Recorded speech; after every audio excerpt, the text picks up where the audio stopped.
Jadi jadi kita tahu ya, bagaimana kita itu sudah ditebus, kita diberi jaminan, kita sudah diberikan arahan untuk menjadikan Kristus sebagai pusat, tapi kita itu nggak mudah untuk menjalankannya.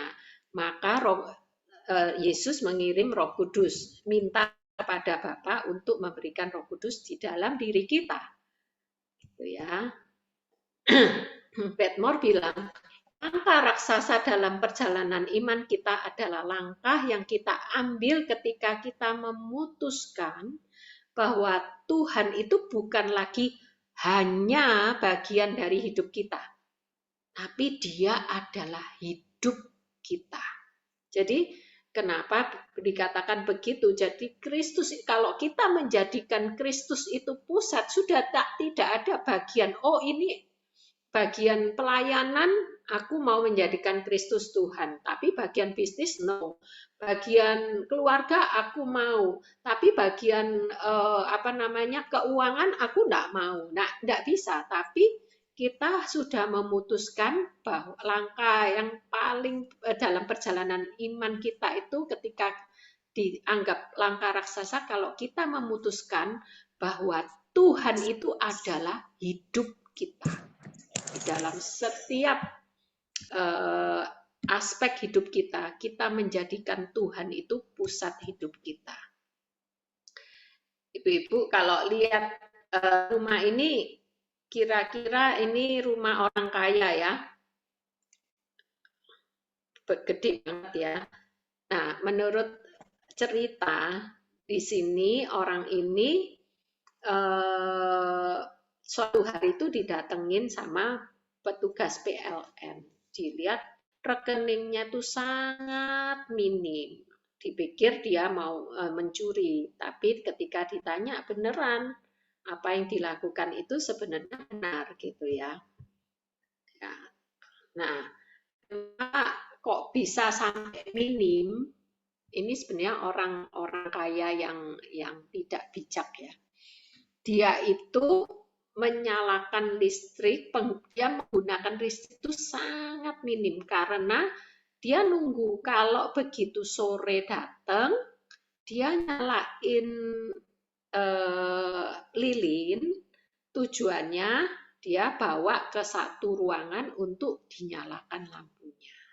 Gitu. Setelah itu dia hanya otomatis kalau dia memakainya hanya satu ruangan untuk itu, untuk penerangan, ya otomatis rekeningnya sangat-sangat murah. Ya itu ya. Jadi kalau orang orang kaya seperti ini, dia tidak mengerti bahwa dia bisa menikmati rumah ini, yaitu dengan segala fasilitas yang dia punya. Dia anggap, oh aku itu cukup dengan ini. Ya, nah ini gambaran ya pengertian sebagai orang yang tidak bijak ketika dia memiliki sesuatu tapi dia tidak mengerti bahwa dia memiliki hal yang sangat besar pentingnya. Tony Evans bilang apa? Menjalani kehidupan Kristiani tanpa keterlibatan aktif Roh Kudus itu adalah mustahil.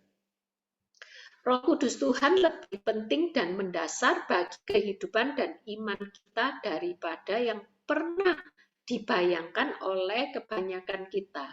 Dan itulah sebabnya sangat penting bagi kita untuk belajar lagi, lebih lagi tentang Dia. Nah, kita perlu, karena Roh Kudus itu nanti kalau kita jalan lebih maju lagi, kita tahu Roh Kudus itu siapa. Ya, banyak orang yang salah mengerti tentang keberadaan Roh Kudus. Nah, hari ini kita belajar bahwa Roh Kudus itu pribadi. Ya, yang kedua, kita belajar Roh Kudus itu berkarya dalam kehidupan kita. Nanti kita lihat karyanya apa. Dan ketiga, poin ketiga kita belajar tentang bertumbuh bersama dan oleh Roh Kudus. Kita belajar dulu pribadi Roh Kudus. Yohanes 14 ayat 16 sampai 18. Nah, ini ketika Yesus belum naik surga, dia ngomong sama murid-muridnya, aku akan minta kepada Bapa, dan ia ini Roh Kudus, ini Allah Bapa, akan memberikan kepadamu seorang penolong yang lain, supaya ia menyertai kamu selama-lamanya, yaitu Roh kebenaran. Dunia tidak dapat menerima dia, sebab dunia tidak melihat dia dan tidak mengenal dia. Tetapi kamu mengenal dia, sebab ia menyertai kamu dan akan diam di dalam kamu.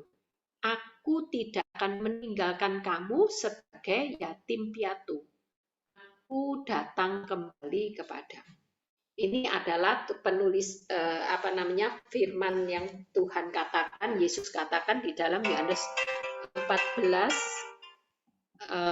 ayat 16 sampai 18. Sebentar ya, Bu.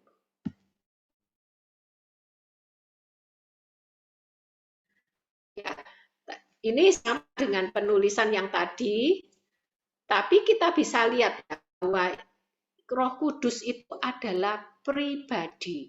Lihat, ditunjuk sebagai kata ganti orang. Dia adalah seorang penolong yang lain. Supaya ia itu kata ganti orang ketiga ya. Roh kebenaran. Dunia tidak menerima dia. Ia. Nah, ini adalah kata ganti orang. Jadi dia adalah Roh Kudus itu adalah pribadi. Pribadi Roh Kudus. Roh Kudus itu adalah pribadi. Nah, dikatakan pribadi, kenapa? Mana buktinya bahwa Roh Kudus itu pribadi? Nah, kita bisa lihat. Salah satu kesalahan besar kita hari-hari ini dalam memahami Roh Kudus adalah mengabaikan bahwa dia adalah pribadi yang nyata. Roh Kudus itu bisa berpikir, dia punya perasaan. Kalau kita lihat ya di 1 Korintus, bentar, ada. Sebentar ya Ibu-ibu, sorry.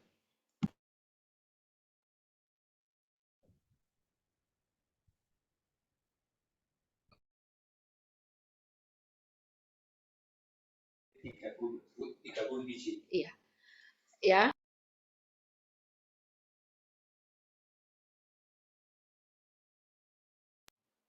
Halo. Bisa dengar ya, Ibu-ibu? Dengar, Bu. Bisa, Oke. Bu. Ya, di 1 Korintus 2 ayat 10 sampai 11 kita lihat ya di sini ya. Karena kepada kita Allah telah menyatakan oleh Roh, sebab Roh menyelidiki segala sesuatu, bahkan hal yang tersembunyi dalam diri Allah. Dia itu Roh Kudus itu bisa menyelidiki pikiran Allah. Nanti di Efesus 4 ayat 30. Efesus 4 ayat 30 dikatakan ya, jadi kita melihat kebenarannya dulu ya biar jelas ya. Ayat 30 dikatakan, dan janganlah kamu mendukakan Roh Kudus Allah. Jadi Roh Kudus itu punya perasaan ketika kita itu berbuat sesuatu yang tidak sesuai, itu dia itu merasakan sedih ketika kita sakit, ketika kita merasa sendiri, ketika kita ditinggal orang yang kita kasihi. Roh Kudus itu punya perasaan. Jadi sementara kan dulu saya tuh nggak pernah mengenal Roh Kudus itu seperti ini. Jadi ketika saya belajar ini, saya tahu apa yang saya mau kerjakan itu saya mempertimbangkan apa ya perasaan Roh Kudus ketika saya itu akan melakukan hal ini. Gitu. Bahkan kadang-kadang ketika saya itu bersikap sombong gitu ya, bersikap melakukan sesuatu yang saya menilai orang lain, itu langsung Roh Kudus sudah ingatkan. Saya tahu bahwa Roh Kudus tidak suka dengan hal itu. Jadi ketika kita menyadari bahwa Roh Kudus itu adalah pribadi, maka kita itu akan tahu perasaan-perasaan apa yang Tuhan inginkan dalam kehidupan kita. Ya, itu satu kesalahan yang besar kalau kita memahami dan mengabaikan bahwa Roh Kudus itu adalah pribadi. Sedangkan Roh Kudus bisa berpikir, punya perasaan, punya kehendak ketika dia memberikan karunia itu sesuai dengan kehendak roh itu sendiri. Kita hanya mau berhubungan dengannya sebagai sumber tenaga atau ladang energi yang diagungkan daripada bertumbuh dalam hubungan pribadi kita dengannya. Ia adalah pribadi yang harus dikenal, bukan kuasa, sekedar kuasa untuk digunakan. Misalnya, ya dalam nama Tuhan Yesus biarlah Roh Kudus begini. Kita itu seakan-akan merendahkan sedikit lebih rendah, seakan-akan Roh Kudus itu sesuatu kuasa. Bukan. Roh Kudus itu adalah pribadi yang ada bersama kita. Dia punya pikiran, punya perasaan dan kehendak. Untuk itu, ketika kita tahu bahwa dia punya seorang pribadi, dia seorang penolong dan pribadi, maka itu akan membuat kita cara pikir kita itu menjadi berbeda, gitu ya, dalam kehidupan kita. Ya, ini yang dimaksudkan oleh Tuhan itu. Yesus itu kenapa dia itu memberikan kita seorang penolong agar apa? Aku tidak akan meninggalkan kamu itu sebagai yatim piatu. Aku datang kembali kepadamu. Jadi ketika Yesus naik ke sorga sebagai orang percaya, kita menjalankan kehidupan menjadikan Kristus itu sebagai Tuhan. Kita seakan-akan nggak ngerti apa-apa. Tetapi Kristus itu memberikan Roh Kudusnya agar dia menyertai menolong kita untuk menjadikan hidup kita itu bisa memiliki karakter seperti Kristus. Jadi itu ada kaitannya. Kita punya tujuan itu menjadikan Kristus itu sebagai pusat hidup. Tapi kita nggak mampu. Yang memampukan itu Roh Kudus. Makanya Yesus saat itu bilang, aku tuh nggak meninggalkan kamu sendiri. Kamu tak sertai, tapi dia memberikan pribadi yaitu Roh Kudus. Roh Kudus itu Allah itu sendiri. Allah yang datang di dalam hidup kita. Graham bilang apa? Siapakah Roh Kudus? Ia adalah Allah. Jadi itu Tritunggal ya. Roh Kudus adalah pribadi Allah, oknum dari Trinitas. Setiap pribadi Allah itu penting perannya. Kalau Allah Bapa pencipta, Allah Anak itu adalah penebusan. Allah Roh Kudus adalah penyertaannya, itu menolong kita sampai saat kita dipanggil bersama dengan Tuhan di sorga. Penyertaan Kristus kepada para muridnya nyata dalam sosok pribadi Roh Kudus.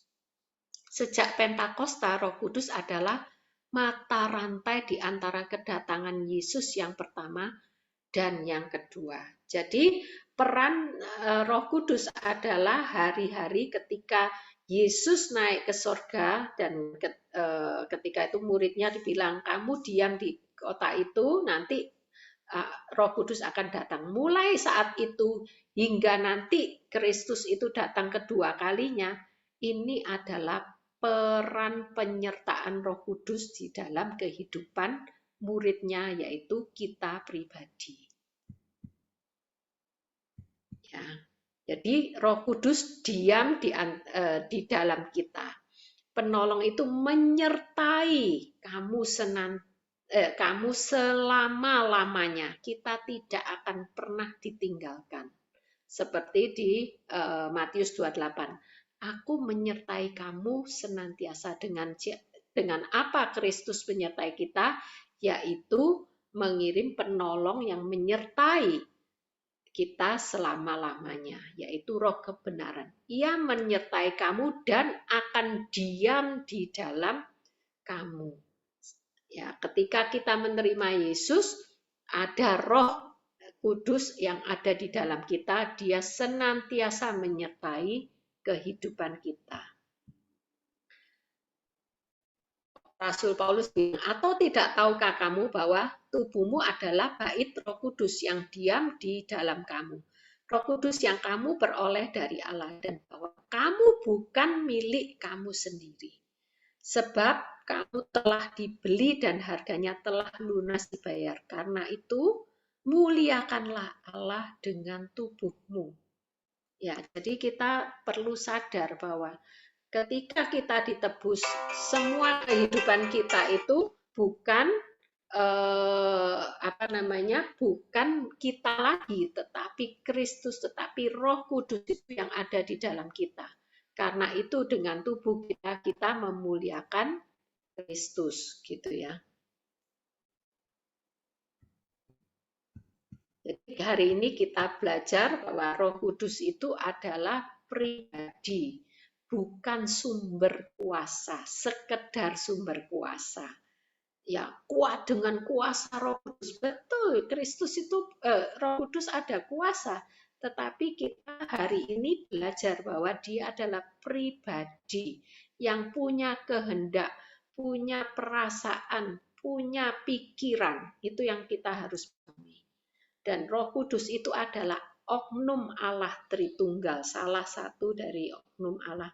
Dan perannya itu adalah di saat kedatangan Kristus yang pertama dan sampai yang kedua. Roh Kudus diam di dalam kita. Jadi jangan lupa bahwa di dalam kehidupan kita, di dalam tubuh kita, pikiran kita, ini adalah bait Roh Kudus. Pertanyaannya, mengapa Roh Kudus datang dan diam di dalam kita? Kita belajar tentang karya Roh Kudus. Kenapa kok dia itu datang dan diam di dalam kita? Ya, karena Roh Kudus akan menolong kita satu, ini karya-karyanya, melahirbarukan, mengarahkan, menumbuhkan, dan memampukan. Gitu. Ini ada 4 karya Roh Kudus yang terjadi di dalam kehidupan kita. Melahirbarukan. Jadi Roh Kudus itu membuat ketika kita mendengar tentang kebenaran firman, Roh Kudus itu melahirbarukan kita. Sehingga kita bisa menerima Yesus dan kita bisa menjadikan Kristus itu sebagai pusat hidup. Roh kita itu menjadi hidup, ada terang roh. Roh Kudus ketika melahirbarukan, dia itu ketika kita mendengar firman Tuhan, oh dia menginsyafkan, mempertobatkan, dan melahirkan kembali. Dan kalau ia datang, ia akan menginsyafkan dunia akan dosa, kebenaran, dan penghakiman. Akan dosa karena mereka tetap tidak percaya kepada Yesus. Akan kebenaran karena aku pergi kepada Bapa. Dan kamu tidak melihat aku lagi. Akan penghakiman karena penguasa dunia ini telah dihukum. Jadi Roh Kudus itu mengingatkan akan dosa, akan kebenaran, dan akan penghakiman.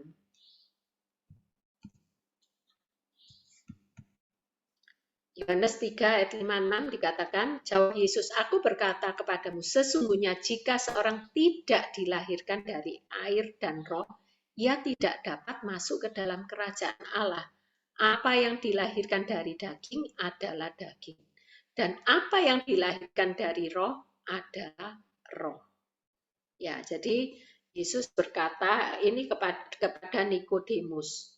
Nah, Nikodemus, Yesus bercerita tentang kelahiran kembali. Masa aku harus kembali bapak, ke rahim ibuku. Yesus berkata, kalau kamu tidak lahir dari roh, kamu nggak bisa, ya kamu tetap daging gitu ya. Nah, itu peran Roh Kudus yang pertama melahirbarukan karyanya, yang kedua mengarahkan. Roh Kudus itu memimpin, menguatkan, mengajar.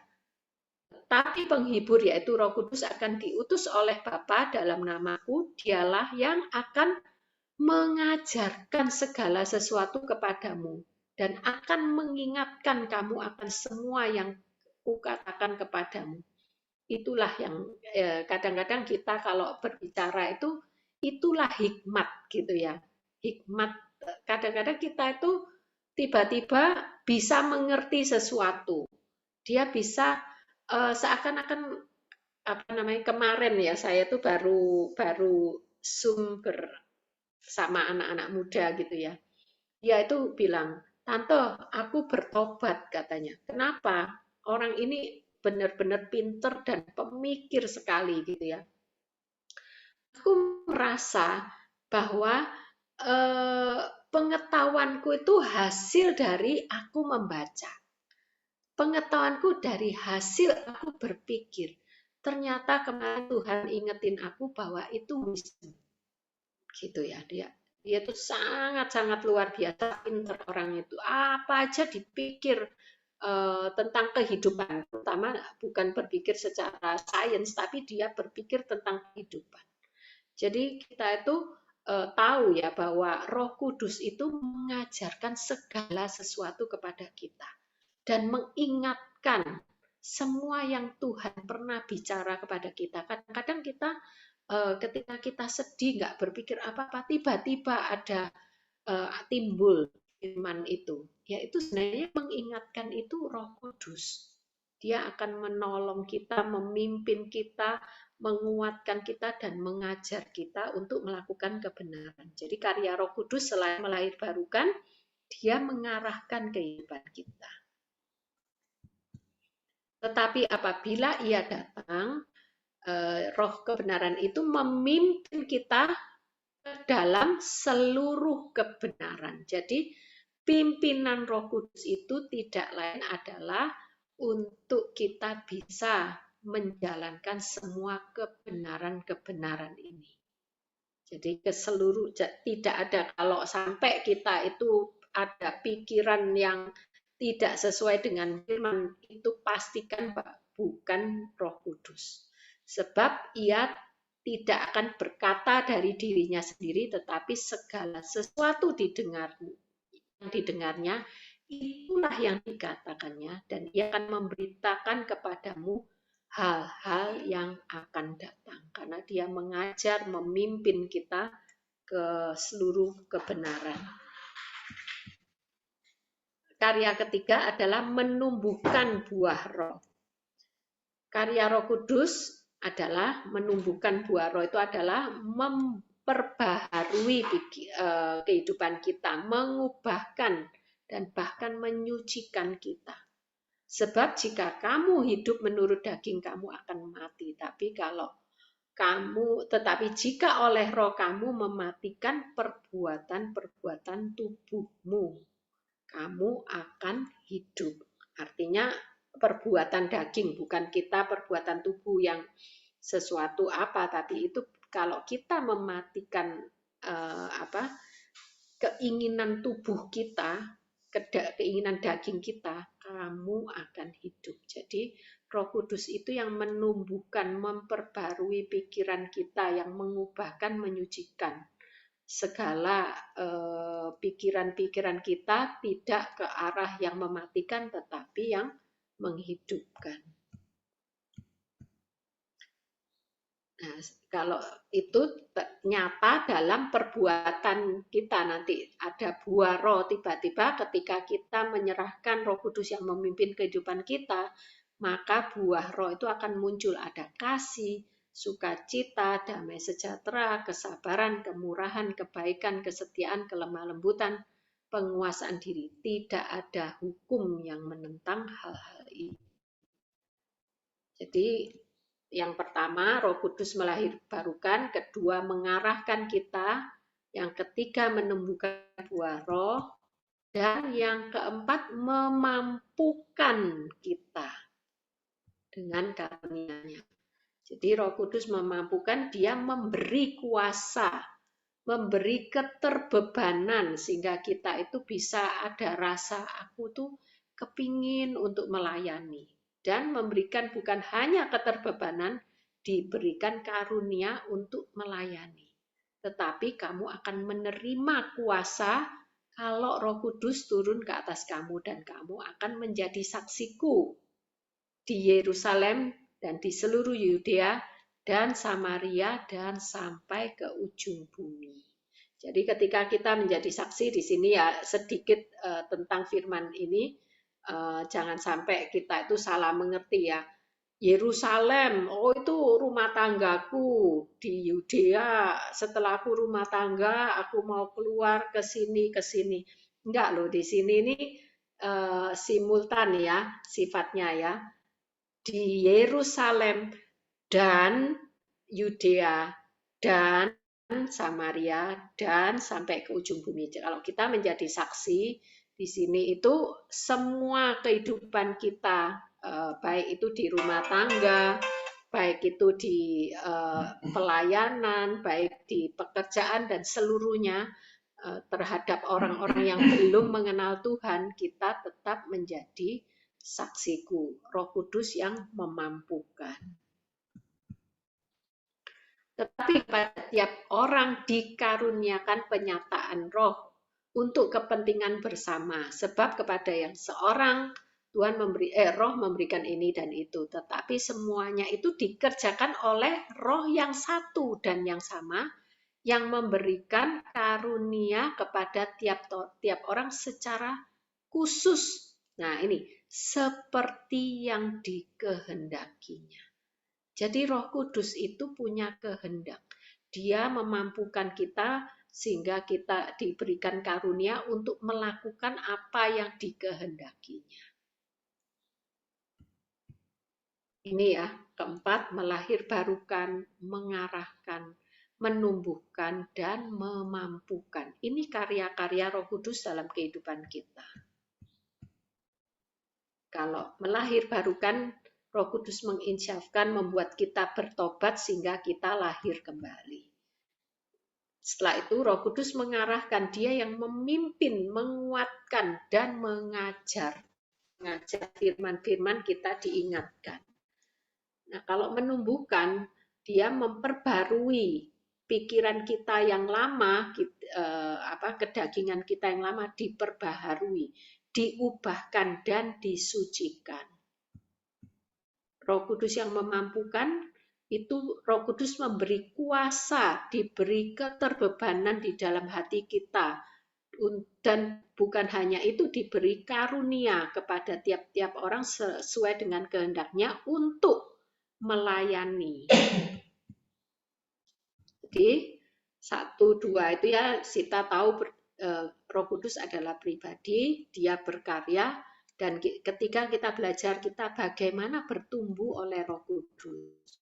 Nah, ada ini ingat ya, ada segitiga emas.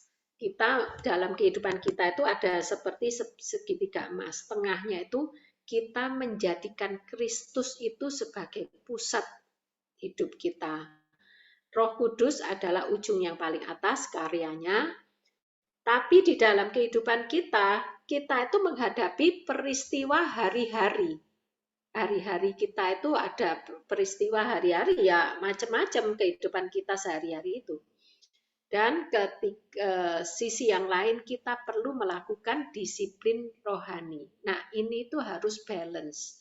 Untuk menjadikan Kristus pusat hidup, maka kita itu ingat akan hal ini. Segitiga emas ya. Karya Roh Kudus, pertumbuhan adalah karya Roh Kudus. Jadi kalau orang ketika ada orang kita ngomongin dan dia itu makin hari makin maju, itu sebenarnya karya Roh Kudus, bukan karya kita. Kalau ada orang itu tidak perlu dan tidak boleh lah dilarang sombong, karena Segala pertobatan, segala pertumbuhan dalam diri manusia itu adalah karya Roh Kudus. Kita bisa mengatur layar dan mengarahkan sirip kemudi, tetapi sangat tergantung pada angin. Kalau angin tidak bertiup, kita akan tetap diam di tengah air. Tidak peduli sesibuk apapun kita beraksi. Tugas kita adalah melakukan segala sesuatu yang memungkinkan kita menangkap angin itu. Jadi kalau kita naik kapal, kapal itu tidak akan maju kalau kita tidak, layarnya itu tidak menangkap angin. Nah, bagaimana? Walaupun kita itu dalam kehidupan hari-hari kita itu baca firman Tuhan, berdoa, tapi kalau kita tidak bertemu dengan pribadi Roh Kudus di dalam keseharian kita, kita itu susah untuk kita tidak akan bergerak. Tapi kalau kita tangkap angin dari Roh Kudus, dia mengingatkan karyanya, menobatkan, maka kita bisa kehidupan kita bisa berubah dan bertumbuh. Pertumbuhan adalah karya Roh Kudus. Tugasnya menghitung berapa ayat yang kita baca atau berapa menit kita doa. Tugas kita adalah menciptakan kesempatan Tuhan untuk bekerja dalam kita. Apa yang terjadi kemudian terserah kepadanya. Itu karya Roh Kudus. Peristiwa hari-hari. Nah, ini Roma 8:28 itu adalah peristiwa hari-hari kita. Dalam keseharian kita, Allah turut bekerja dalam apa? Segala sesuatu dalam hidup kita untuk apa? Mendatangkan kebaikan bagi mereka yang mengasihi Dia, yaitu mereka yang dipanggil sesuai dengan rencana Allah. Sebab semua orang yang dipilihnya dari semula, mereka ditentukannya dari semula untuk menjadi serupa dengan gambaran anaknya, supaya ia anaknya menjadi yang sulung di antara banyak saudara. Jadi Allah kita tahu, hari ini kita tahu sekarang bahwa Allah itu turut bekerja di dalam kehidupan kita agar kita menjadi serupa dengan gambaran anaknya. Jadi kalau ada orang, kamu mau tujuan hidupmu apa? Memuliakan Kristus. Iya apa? Yaitu kita itu menjadi serupa dengan gambaran anaknya. Itulah yang memuliakan Kristus. Allah dalam peristiwa hari-hari, Allah menggunakan peristiwa tantangan, mungkin di dalam penderitaan, di dalam kesuksesan kita, itu membentuk kita menjadi serupa dengan anaknya. Hasil akhir ini meneguhkan kemampuan Allah dalam berkarya dalam segala sesuatu, mendatangkan kebaikan demi kemuliaannya. Jadi Allah itu seakan-akan memahat kehidupan kita itu, nanti ketika selesai dia memahatnya kalau kita itu benar-benar memberikan peluang bagi Allah untuk mengerjakan dalam kehidupan kita, maka patung ini akan menyerupai Kristus gitu, seperti dia membentuk kehidupan kita. Pertumbuhan terjadi ketika kita belajar menanggapi dengan benar. Nah, ini kata yang perlu kita ingat, menanggapi dengan benar terhadap pembentukan Roh Kudus dalam peristiwa sehari-hari, melalui keberhasilan, penderitaan, pencobaan, pernikahan, pekerjaan, orang tua, dan lain-lain. Disiplin rohani. Kita mulai minggu depan ya, kita belajar disiplin rohani. Latihan badani terbatas gunanya, tetapi ibadah berguna dalam segala hal karena mengandung janji baik untuk hidup ini maupun yang akan datang.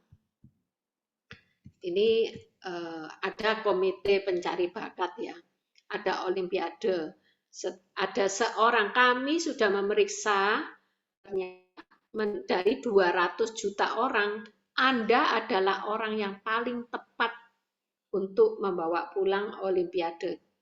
Anggap aja kita ini terpilih gitu untuk ikut dalam perlombaan. Perlombaan ini adalah kesempatan sekali seumur hidup. Nah, sekarang Anda tidak mungkin berlari ketika kita dipilih, kita tuh nggak mungkin langsung masuk maraton gitu. Ayo dalam masuk Olimpiade nggak mungkin. Walaupun sudah kita berusaha dengan sekuat tenaga untuk berlari dalam maraton, kita harus mengatur hidup kita bisa menjalani latihan tertentu untuk memungkinkan Anda melakukan apa yang tidak bisa Anda lakukan sekarang hanya dengan kekuatan kemauan. Untuk lari dalam maraton harus berlatih, bukan cuma berusaha. Jadi gini gambarannya, ketika kita dipilih sebagai pelari maraton, kita nggak bisa langsung terjun, tetapi kita perlu latihan-latihan. Kita nggak bisa punya kemauan aja, tapi yang penting kita tuh berlatih, berlatih, dan berlatih. Bukan berusaha, tetapi berlatih terus. Pertumbuhan bukan berusaha lebih keras, tetapi berlatih lebih bijaksana. Kata berlatih itu akan menguatkan kita untuk kita lebih berhasil. Bagaimana untuk berdisiplin tidak dapat membuat seorang jadi kudus. Karena kekudusan adalah pemberian semata dari Allah. Ini penebusan ya. Tetapi kita dapat melakukan sesuatu untuk melatih diri kita di dalam kekudusan. Allah memberi kita disiplin rohani untuk menerima karunia-Nya dan bertumbuh dalam kekudusan. Dengan melakukan disiplin rohani, kita menempatkan diri kita di hadapan Tuhan agar Dia bekerja dalam diri kita. Disiplin rohani, setiap aktivitas yang bisa membantu kita memperoleh kekuatan untuk menjalani hidup seperti yang diajarkan dan dicontohkan oleh Kristus. Ya, orang-orang ini berarti untuk apa? Tiap orang yang turut ambil bagian dalam pertandingan menguasai diri karena dia berlatih terus dalam segala hal. Mereka itu berbuat demikian untuk memperoleh mahkota yang fana ketika kita ikut dalam pertandingan. Tetapi kita ini sedang berjuang, bertanding untuk memperoleh suatu mahkota yang abadi. Betapa kita perlu berlatih dan berlatih untuk menjadi kudus. Disiplin rohani, setiap aktivitas yang tadi itu, setiap hal itu berfungsi. Setiap hal dalam hidup itu berfungsi sebagai latihan rohani. Ada beberapa latihan mendasar. Jadi nanti minggu depan kita belajar tentang waktu teduh, doa, firman, bersaksi, dan bersekutu. Disiplin rohani yang kita belajar itu ada 5 hal ini ya. Andrew Murray bilang, aku adalah baitnya dan di tempat rahasia ia duduk di atas tahta. Dengan gemetar aku sekarang menerima kebenaran yang mulia ini. Tuhan yang adalah Roh, Roh Kudus, Allah yang Maha Esa, tinggal di dalam aku. Oh Bapa, tunjukkanlah di dalam aku apa artinya ini, agar aku tidak berdosa terhadap-Mu dengan hanya membicarakan tetapi tidak hidup di dalam Roh Kudus. Penghibur yaitu Roh Kudus yang akan diutus oleh Bapa dalam namaku. Dialah yang akan mengajarkan segala sesuatu kepadamu dan akan mengingatkan kamu akan semua yang telah kukatakan kepadamu. Ini ayat hafalan kita. Oke, sampai sini ada pertanyaan?